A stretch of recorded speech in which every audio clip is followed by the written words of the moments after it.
Oh, hey buddy, it's your old pal Scott, and this is Let's Talk Tabletop.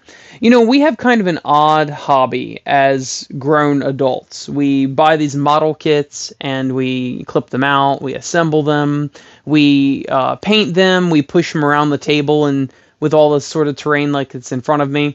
And the armies consist of crazy, fantastical things, whether it might be superheroes or it's Star Wars or it's Warhammer or whatever.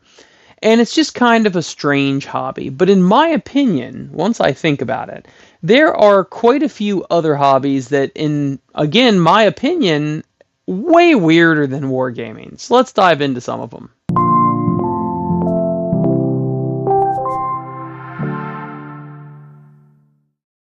Okay, first things first, let's get this out of the way. I'm not really trying to hate on anybody's hobby. I think hobbies are super important for people's psyche. I think it's a great thing. It's generally wholesome, and I think it's neat. Okay, I think regardless of whether or not I see value in your hobby, I'm glad you're doing it. Okay, I'm glad you found something to enjoy on this planet Earth.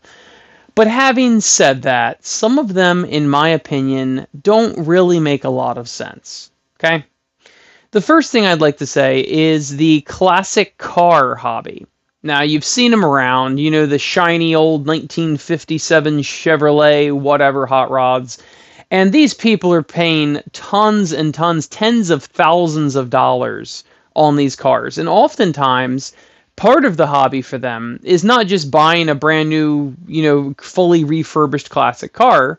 It's buying one that isn't refurbished, buying one that is dilapidated and rusty and needs new parts and needs a new engine and everything. Something that's like had a tree growing out of it in someone's yard for the last 70 years, right?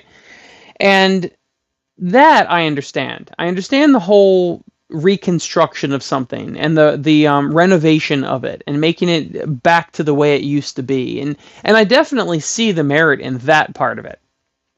But the problem is, compared to wargaming, this hobby of hot rod refurbishing is way, way more expensive than any wargamer I've ever known to spend on this hobby. I mean, it's a lot of money. And not to mention, a lot of these parts are specialty made because clearly they're not in print anymore. They're no longer being produced in mass quantities. What I don't really get is that not only is it super expensive, but once you've restored it, what do you do with it? And that might sound odd. It's a car. You can drive a car, right? But number one, a lot of these cars get really, really, really bad gas mileage. You're talking like 10 miles to the gallon in some cases. So it's not something you can like drive to work every day, right? Most people drive, 15 to 30 minutes to work. And it's not really feasible for practical use. You don't want to spend $100,000 on this hot rod and probably years of your life refurbishing it just to put wear and tear highway miles on it, right? So then you basically just keep it in your garage. You might pull it out, or what's even funnier, trailer your hot rod. Don't drive it to the convention or drive it to the car show or whatever. You put it in a trailer and tow it with a less fragile car. And then you kind of just sit around and you sit around other people's cars and you kind of like talk about your car. But in my opinion, the hobby's already over. Once you've completed your car, that was kind of the hobby part of it, right? So showing it, you might get a little bit of enjoyment out of that. You might get a little enjoyment over doing parades or something like that. But man, how often do you do that? Like once, twice, 3 times a year after that? And then, of course, you've got the insurance and the maintenance and all of that on this vehicle. It just seems like such a huge time sink. Now, if you're one of those people that refurbish old cars and then sell them to collectors, okay, that makes sense to me, right? There's a business transaction going on. Hopefully you get your money back and you enjoy doing it, and that's the hobby part. But after that, it seems like you have to find ways to use your actual thing that you spent all this time and money on. That's very odd to me. Obviously, we use our miniatures and we can do unlimited numbers of games in the future. They don't need insurance, they don't use up gas, they don't anything. So once you're done with miniatures, essentially. And at a fraction of the price. Alright, this next one's going to hit a little close to home for a lot of you, and I admit that it kind of hurts my feelings a little bit too. But toy figure collecting, action figure collecting. So when I was a kid growing up, I had a ton of the Star Trek, the Next Generation, DS9, and Voyager action figures, right? I think they're 5.5 inches tall. I still have quite a few of them that my kids play with. And they're from my childhood. And I always get this this yearning to buy some new ones and, like complete a whole collection and have my whole wall lined with these, still in the package or out of the package action figures. But the problem I always run into is, what do I do with them? Okay, I bought it, right? I don't really think buying should be a hobby. I don't really feel like that should be the hobby. For all of you who don't play Warhammer out there and you just buy the miniatures and you may not even assemble them, you just have piles of boxes, that's not a hobby. That's just buying stuff. Okay? So what's interesting to me is I have stopped myself many a time in the last years because I've joined some Playmates is the company that made those action figures. Playmates, Star Trek action figure groups and things like that, and they buy and sell amongst each other. And I'm always drooling over the action figures for nostalgia reasons. But I always stop myself and I go, what am I going to do with it? So what I actually decided to do is, and this is a little bit of a tangent, I actually bought Star Trek HeroClix and I converted all of the crews. I've got Enterprise, a TNG, DS9, Voyager, all of them. And even down to like Quark and a bunch of the characters. And I made Brutality Warbands out of them. So that's what I did instead. I thought, I really want a Sisko, Captain Sisko figure. You know what? I'll just make it. I'll paint him. I'll convert him, make him myself. And then I got him on the shelf for when I want to do an away team mission with him and Worf and Jadzia and everyone else. And that really works for me because the HeroClix were like $20, $50, and the action figures can pull $15 a piece. The rare ones might be $100 or $50 or whatever. And then I actually get to use them. Like, that's the hobby. The hobby is assembling and all of that and using them. I also follow a lot of action figure collectors on YouTube. And while I enjoy passively the hobby, they don't do anything with their action figures. What do you do with it?